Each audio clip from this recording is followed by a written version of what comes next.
आज हम देखने जा रहे हैं कि आया भाई मतलब मौसी उनका हॉस्पिटल में किस तरह से काम करना चाहिए, कैसा रोल रहना चाहिए। तो कौन सी ऐसी चीज़ें जो मौसी आया भाई ने करने बहुत ज़रूरी है। सबसे पहले इम्पोर्टेंट चीज़ मैं मौसी को हमेशा बोलता हूँ, मौसी खुश रहना चाहिए, मुस्कुराते रहना चाहिए। समझ रहे हो, रिलैक्स रहना चाहिए। क्या दुनिया भर का टेंशन अपने पास पाल लेने का। हम हॉस्पिटल में आए हैं, काम पे है, रिलैक्स रहने का। हाँ, खुश रहने का, मुस्कुराते रहने का। फिर मरीजों की मदद के लिए तैयार रहना चाहिए। कोई मरीज़ अगर कुछ बुलाता है तो तुरंत जाके उसका हेल्प कर देने का। नहीं तो आती हूँ बाद में, मैं ये काम कर रही हूँ, बाद में आऊँगी।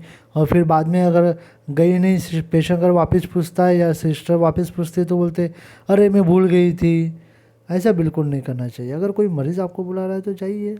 हाँ, मदद के लिए तैयार रहना चाहिए। बिस्तर ठीक से तैयार करना चाहिए। अस्पताल को साफ़ रखना चाहिए। शौचालय को अच्छी तरह से साफ़ करना चाहिए। एक बार रोगी की छुट्टी हो जाने के बाद बेडरूम अगले रोगी के लिए तैयार रखना चाहिए। अगर उल्टी आना कारणों से गंदा हो जाता है तो तुरंत साफ करना चाहिए। सफाई सामग्री को अलग से रखना चाहिए, मतलब वो मैं आपको डिटेल में बताऊंगा। और बायोमेडिकल वेस्ट जो रहता है, जैव वैद्यकीय कचरा, उसके बारे में भी आपको जानकारी पता रहना ज़रूरी है। तो मौसम कैसी रहनी चाहिए, जैसा फोटो में दिख रहा है वैसा हंसते रहना चाहिए। मौसम ने रिलैक्स रहना चाहिए। समझ रहे हो ना, आपके टेंशन लेने के ना आपके घर के प्रॉब्लम सॉल्व होने वाले हैं, ना कहीं किसी का प्रॉब्लम सॉल्व होने वाले हैं। हाँ, हंसते रहने से लेकिन ज़रूर कुछ ना कुछ तो अच्छा ही होने वाला है, बराबर। चलो, मुस्कुराते रहिए मौसी। मरीजों की मदद के लिए तैयार रहें, मतलब आप देखिए कैसा है ना, पेशेंट को हम, मौसी है तो हमारा काम ही पेशेंट को हेल्प करना, बराबर कि नहीं। लेकिन वही हेल्प हम अगर थोड़ा सा हम हमारे स्टेज से आगे बढ़ जाएंगे ना, तो पेशेंट बहुत खुश हो जाता है। मतलब कैसा, पेशेंट बुलाएगा तब जाएंगे, इससे अच्छा खुद जाके एक बार पूछेगा मैडम किसी चीज़ का ज़रूरत है, सर किसी चीज़ का ज़रूरत है प्लीज़। तो क्या हो जाता है ना, हमारे पास एक मौसी थी, वो वैसे ही करती थी, मतलब खुद जाके बात करती थी। बाकी ऐसे नहीं कि काम बहुत ज़्यादा कर लेती थी, लेकिन बातों में बहुत अच्छी थी। तो लिटरली पेशेंट जाते टाइम उसको कुछ ना कुछ दे के जाते थे। और मैं उसके खिलाफ नहीं हूँ कि चलो बाबा मौसी को कोई कुछ अगर दे रहा है तो मुझे उसका प्रॉब्लम नहीं है। पेशेंट ने खुशी से देना चाहिए, वो ज़्यादा ज़रूरी है। तो कहने का मतलब है वो मौसी से आपको सीखने जैसा उतना ही इतना ही है कि आप सिर्फ हंसमुख रहे, उस पेशेंट से खुद जाके बात करें। और ज़्यादा से ज़्यादा क्या होगा, एक काम एक्स्ट्रा बताइए, इतना ही होगा ना। लेकिन पेशेंट अगर कुछ दे के जाएगा तो आपका भी दो पैसे का भला हो, तो क्या 5-10 रुपये नहीं दे के जाएगा। आप समझ रहे हो, जो कुछ अमाउंट देखे जाएगा तो आप ही का भला होने वाला है। तो हंसमुख रहने का, दिल खुश रहने का। पेशेंट बोलेगा चलो बाबा तुम्हारा काम है, काम कर लेते हो, कुछ प्रॉब्लम नहीं। समझ लो ना, काम करते जाने का पेशेंट को भी अच्छा लगता है। और मरीजों की मदद के लिए हमेशा तैयार रहो। किसी का बच्चा है तो, और हाँ आप लोग भी एक चीज़ ध्यान में रखो, सिस्टर लोगों को मैं ऑलरेडी बता चुका हूँ, किसी के बच्चे को हाथ में नहीं लेना है। मदद करना है तो आपको सामान उठाने में मदद करना है, बच्चे को उठाने में नहीं। हाँ, क्योंकि इसके पीछे रीज़न ये है कि बच्चा अगर गलती से गिर गया, कुछ तकलीफ़ हुआ तो फिर प्रॉब्लम हो जाता है। अभी मौसी एक काम चालू होते हैं, जैसा बिस्तर तैयार रखे, बराबर। तो मौसी ने कैसा रहता है ना कि बिस्तर जो रहता है बच्चे का हमेशा एक बार तैयार रखना जरूरी। मतलब क्या हो जाता है ना कि जब भी पेशेंट आपको लग रहा है, जैसे हर रोज़ सुबह आपका पेशेंट का बिस्तर बहुत ज़रूरी है रेडी हो जाना। समझ रहे हो ना, अच्छे से बिस्तर को रेडी करके रखने का, साफ़ सुथरा बिस्तर रहना चाहिए। समझ रहे हो ना, क्योंकि हमारा काम ही है हमको पेशेंट को सर्विस देना है। सर्विस देंगे तभी तो पेशेंट खुश रहेगा, और उसी के लिए तो मौसी लोगों को रखा गया है। तो आपको वो चीज़ ध्यान देना है। मतलब आप ही का काम आपको बता रहा हूँ मैं, ऐसा नहीं कि बाबा मैं कुछ दुनिया से अलग चीज़ बता रहा हूँ, मौसी ये भी करो वो भी करो वो भी करो, बिल्कुल नहीं। आप ही के काम अगर अच्छे से करोगे, पेशेंट आप पे खुश रहेगा। पेशेंट आपको कुछ इनाम के तौर पे भी दे सकता है, या नहीं कुछ दिया तो एटलीस्ट कम से कम बोल के तो जाता है कि आपकी मौसी बहुत अच्छी है। और आप सोचिए, आप दिन भर में कुछ काम कर रहे हो और आपको कोई बोल रहा है कि आप यार बहुत अच्छे बंदे हो, या आप बहुत अच्छे से काम कर रहे हो मौसी, तो कम से कम अच्छा तो लगता है अपने को। हम्म। तो बिस्तर हमेशा तैयार रखें। मतलब कैसा, बिस्तर तैयार करने के लिए दो चीज़ें हैं। पहली बात तो जैसे ही पेशेंट डिस्चार्ज हो जाता है तो पूरा रूम साफ़ कर लेने का, और पूरा रूम साफ़ होने के बाद और बेड भी रेडी कर लेने का, या जब भी जैसे पेशेंट आता है तुम्हारा बेड रेडी रहना ज़रूरी है, पूरा बेड तैयार रखें। दूसरी इंपॉर्टेंट चीज़ है अस्पताल को साफ़ रखें। मतलब कैसा है कि आपको पता है, आपको दिया है, फिनाइल दिया है, बाकी सब चीज़ दी है, वो सब चीज़ों का यूज़ करके हॉस्पिटल को साफ़ करते रहे। समझ रहे हो ना। अब साफ़ करते टाइम भी ऐसा नहीं कि एक ही बकेट पानी लिया और पूरा हॉस्पिटल उसी से साफ़ कर लिया, बिल्कुल नहीं। अगर हॉस्पिटल में बास आता है तो मैं मौसी को पेनल्टी लगाता हूँ। फिनाइल अगर दे रहा है, फिनाइल देने के बावजूद भी हॉस्पिटल में बास आता है तो मतलब क्या है फिर। समझ रहे हो। तो हॉस्पिटल में बास नहीं आना चाहिए, फिनाइल अच्छे से लगना चाहिए, पोछा अच्छे से लगना चाहिए, साफ़ सुथरा रहना चाहिए। दूसरी पिक्चर में आप देख रहे हो कि वो देखिए छोटे छोटे कोने वगैरह भी साफ़ कर रहे हैं, तो ये तरीका रहता है साफ़ करने का। समझ रहे हो ना। तो आपको अभी ऐसा नहीं कि चलो बाबा, हाँ सर कुछ काम नहीं, पेशेंट नहीं थे इसलिए मैं बैठ गई थी। अरे आपको पता है कहाँ कहाँ पे गंदगी जमती है, जो आप हर रोज़ साफ़ नहीं करते हो। हर रोज़ तो आप तो सिर्फ फ्लोर ही साफ़ करते हो ना, लेकिन बाकी जगह पे भी गंदगी हो जाती है, तो वो भी एक एक दिन करके साफ़ कर लेना चाहिए। ओके। इस हिसाब से अल्टीमेटली देखिए, हॉस्पिटल साफ़ रहेगा तो क्या होगा, पेशेंट भी खुश रहेगा, पेशेंट खुश रहेगा तो फिर पेशेंट का हॉस्पिटल का मतलब आपको हॉस्पिटल का इनकम आता है, तो हॉस्पिटल के इनकम में कम से कम 20 एक फैमिली चलता है कि नहीं चलता है, बराबर। अब हॉस्पिटल में अगर पेशेंट नहीं रहेगा, हॉस्पिटल के पेशेंट को ही आप खुश नहीं रखोगे, तो आपको पेमेंट कहाँ से मिलने वाला है। सिंपल चीज़ है। समझ रहे हो ना। हाँ, तो हॉस्पिटल आपको संभाल कर ले रहा है, आपको आपके का काम अच्छे से करना है, हॉस्पिटल को साफ रखना है। अब सेकंड इम्पॉर्टेंट चीज़, 100 में से 90 पेशेंट ये चीज़ के बारे में कंप्लेन करते रहते हैं, सर टॉयलेट साफ नहीं है, टॉयलेट साफ नहीं है। और मौसी क्या करती है, मौसी को लगता है एक बार मैंने पोछा मार लिया मतलब मेरा काम हो गया। टॉयलेट में तो सर मैंने किया था, कल साफ़ किया था, फिर वो ये गया था वो गया था। अरे आपको लग रहा है ना 2 मिनट जाके साफ़ करने में कितना टाइम लगता है। साफ़ कर लेने का पेशेंट खुश रहता है। देखो मैं आपको वापस समझा रहा हूँ, पेशेंट आप खुश रखोगे, पेशेंट आपके ऊपर खुश रहेगा ना, तो आपको ही कुछ देके जाएगा। समझ रहे हो ना। तो ये चीज़ है, तो ध्यान रखिए, मुझे टॉयलेट बाथरूम एकदम क्लीन चकाचक चाहिए, मुझे कहीं पे भी गंदगी नहीं दिखनी चाहिए।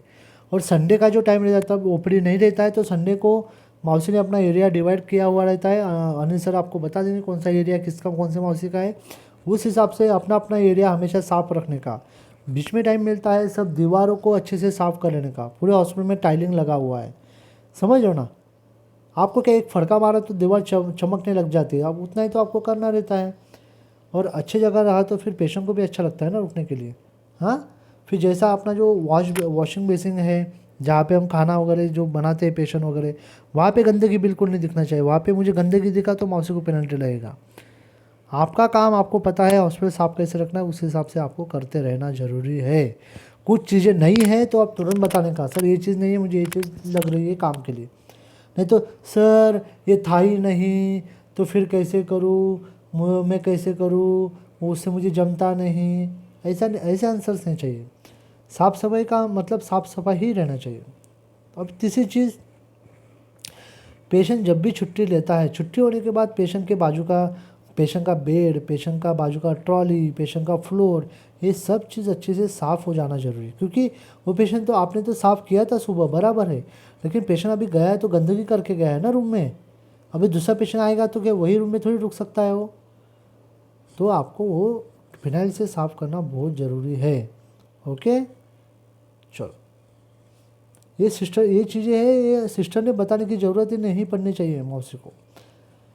सफाई सामग्री को अलग रखें, मतलब कैसा कि जो जो चीज़ आपको लग रही है सफाई के लिए, वो सब चीज़ को बाजू में रखना। मतलब बाजू में मतलब कैसा, ऐसी जगह पे रखो जहाँ पे किसी का बच्चा हाथ ना लगा पाए, जहाँ पे कोई चीज़ एसिड वगैरह गिर जाए तो किसी को इंजरी ना हो। समझ रहे हो। और झाड़ू हमेशा याद रखिए, झाड़ू हमेशा दरवाजे के पीछे ही रखना है, और वो हॉरिजॉन्टल मतलब ज़मीन पे ही सड़ा के रखना है, खड़ा रखने का नहीं है, हमेशा ध्यान रखिएगा। ओके, चलो अब बायोमेडिकल वेस्ट के बारे में मौसी को जानकारी होना ज़रूरी है। बायोमेडिकल वेस्ट मतलब क्या रहता है कि सफ़ेद डब्बे में क्या डालें, लाल डब्बे में क्या डालें, ब्लू डब्बे में क्या डालें, पीले डब्बे में क्या डालें, काले डब्बे में क्या डालें। अभी कौन से डब्बे में क्या डालना है इसके लिए मैं मौसी की परीक्षा लेने वाला हूँ, समझ हो ना। तो ये जो रहता है हर वक्त मौसी का, हर 3-3 महीने में वो सब चीज़ मौसी को याद है या मौसी भूल गई, ये सब पूछना रहता है। ये सब चीज़ आपको पता रहना ज़रूरी है बायोमेडिकल वेस्ट के हिसाब से। अब कौन सी चीज़ें हैं जो आया भाई मौसी ने नहीं करनी चाहिए, जैसे स्टाफ और मरीजों से बहस नहीं करनी चाहिए, मरीजों के साथ गपशप नहीं करनी चाहिए, एक मरीज के बारे में दूसरे को नहीं बताना चाहिए, मरीजों के साथ अस्पताल के कर्मचारी के बारे में चर्चा न करें, मरीजों द्वारा मांगे गए काम से इनकार न करें, मरीजों से पैसे न मत मांगो। ओके, यदि मरीज आपको खुशी से दे रहा है तो आप इसे ले सकते हो। और वार्ड या कमरे में ऊंची आवाज़ से न बोले, बराबर। हाँ, तो अब ये चीज़ कैसे, स्टाफ और मरीजों से बहस नहीं करनी चाहिए। मतलब कैसा, स्टाफ आपको कुछ चीज़ बता रही है, मौसी ये चीज़ साफ कर लो, ये यहाँ पे गंदगी है, हाँ कर लूँगी मैं, हाँ मुझे पता है, हाँ तुम मत मुझे शिकायत करो। तो दिस इज ये आपका जवाब नहीं रहना चाहिए। आप ही का काम तो आपको बता रही है ना वो, और अगर समझो आपने नहीं किया तो डॉक्टर ने देखा तो डॉक्टर तो झाँपने वाला ही है वैसे आपको, इससे अच्छा है वो आपको बता रही है तो आप देख लीजिए, समझ लो ना। दूसरी चीज़, मरीज़ भी अगर आपको बोलता है मौसी इधर आ जाओ ये साफ कर दो, हाँ ठीक है मैं बोला ना आ रही हूँ तुमको, मैं काम कर रही हूँ यहाँ पे, ये आपका आंसर नहीं होना चाहिए। किसी भी पेशेंट के साथ आरोगेंसी से बात नहीं करना है, हमेशा ध्यान रखो। पेशेंट के साथ एकदम पोलाइटली बात करना है। आप कहीं पे भी जाओगे, आप समझो किसी साड़ी की दुकान में गए हो मौसी, और साड़ी की दुकान में साड़ी का जो दुकान वाला जो चपरासी है वो आपको हो रहा है क्या दिखता नहीं क्या तुमको, अच्छे से जाओ उधर से, यहाँ पे साफ सफाई चालू है ना, तो आपको अच्छा लगेगा क्या? आप चाहे खुद मौसी हो दूसरे हॉस्पिटल में, लेकिन आपको अच्छा लगेगा क्या? नहीं। आप क्या बोलोगे, अरे कितना बदमाश है ये, किस तरह से बात कर रही है, बात करने का तरीका रहता है। तो वही चीज़ है, सामने वाला भी आपको वही बोलने वाला है ना। तो स्टाफ और मरीज से बहस नहीं करनी चाहिए, वो जो बोलते हैं सुन लेने का, नहीं समझ में आया तो डॉक्टर को सिस्टर को इन्फॉर्म कर देने का, वो बात कर लेंगे, लेकिन किसी से पलट उठ के जवाब नहीं देना है। दूसरी चीज़, गपशप नहीं करनी चाहिए। अभी गपशप मतलब कैसा कि पेशेंट से आप बातें करते बैठो घंटे घंटे पर, मेरे साथ में काम हो गया था, फिर वो मेरी थोड़ी पेशेंट उसने मुझे बुलाया, फिर हम बातों में लग गए तो बहुत टाइम चला गया। बिल्कुल नहीं, आपका काम सब कुछ हो गया है, आके रिसेप्शन के पास बैठ जाओ, कुछ रहेगा तो सिस्टर बताएगी। लेकिन फालतू गपशप हॉस्पिटल में बिल्कुल नहीं चाहिए, ना पेशेंट के साथ गपशप करना है, ना मौसी ने सिस्टर लोगों के साथ गपशप करना है, गपशप करते बैठना है। मतलब कैसे, घंटे घंटे तक बातें चल रही है, हाँ हाँ ही हु चल रहा है, बिल्कुल नहीं चाहिए। हॉस्पिटल में है, हम घर पे नहीं है, तो शांति से बैठना जरूरी है। दूसरी चीज़, एक मरीज़ के बारे में दूसरे मरीज़ को नहीं बताना है, समझ लो ना। मैं तो, अरे वो पेशेंट का पता है क्या, उसका ऐसा है, उसके घर में ऐसा प्रॉब्लम है, उसका घर का ऐसा है, उसकी बीवी ऐसी है, आपको क्या पड़ी हुई है वो सब चीज़ों की, समझ लो। दूसरी चीज़, अपने स्टाफ के बारे में भी पेशेंट को नहीं बताना है। कोई स्टाफ पूछता है मौसी वो सिस्टर कौन है, उसका नाम क्या है, उसका मोबाइल नंबर है क्या, तो ये सब चीज़ें आपका लुकआउट नहीं है। अगर कोई चीज़ ऐसी नोटिस होती है तो मौसी को पनिशमेंट किया जाएगा। तो ये सब चीज़ें नहीं चाहिए, बराबर। ना पेशेंट को पेशेंट के बारे में बताए, ना पेशेंट को डॉक्टर के बारे में बताए, ना पेशेंट को नर्स के बारे में बताए, ना पेशेंट को अपने आप के बारे में बताए। पेशेंट यहाँ पे आया है जो 2-4 दिन 4-5 दिन के लिए, उनको सर्विस दो, उनको आराम से हंसी खुशी से घर पे भेजो। और यहाँ से आपके घर की बातें सुनने के लिए नहीं आया हुआ है। कोई रहती है औरतें जो उनको गपशप लाना अच्छा लगता है, लेकिन ये सब चीज़ हॉस्पिटल में बिल्कुल नहीं चलेगा। काम से इनकार ना करें, मतलब कैसा कि कोई पेशेंट बता रहा है मौसी प्लीज़ मुझे ये कर दोगे क्या, नहीं मैं नहीं करूँगी, वो मेरा काम नहीं है, आप देख लो। नहीं, आप कर कीजिए। आपने अगर पेशेंट को समझो, आपने 10 पेशेंट को भी आपने खुद होकर मदद कर दिया ना, उसमें से आपको 7-8 पेशेंट तो आराम से कुछ ना कुछ दे के जाएंगे, एटलीस्ट कम से कम अप्रिशिएट तो करके जाएंगे आपके काम को, समझ लो ना। हाँ, तो कोई पेशेंट कुछ देगा इसलिए मत कुछ कीजिए, आपको किसी ने अच्छा बोलना चाहिए इसलिए कुछ कीजिए, बराबर। काम से इनकार ना करें, इसलिए आपको इनकार नहीं करना। ऊंची आवाज़ से ना बोले, मतलब कैसा, कुछ भी चाहिए, सिस्टर सिस्टर इकड़े, सिस्टर इकड़े, इस तरह का आपका बात नहीं चाहिए। आपको अगर बात भी करना है, सिस्टर को बुलाना है, सिस्टर पीछे है तो थोड़ा सा चल के जाने का, सिस्टर आप थोड़ा आ जाइए पेशेंट बुला रहा है।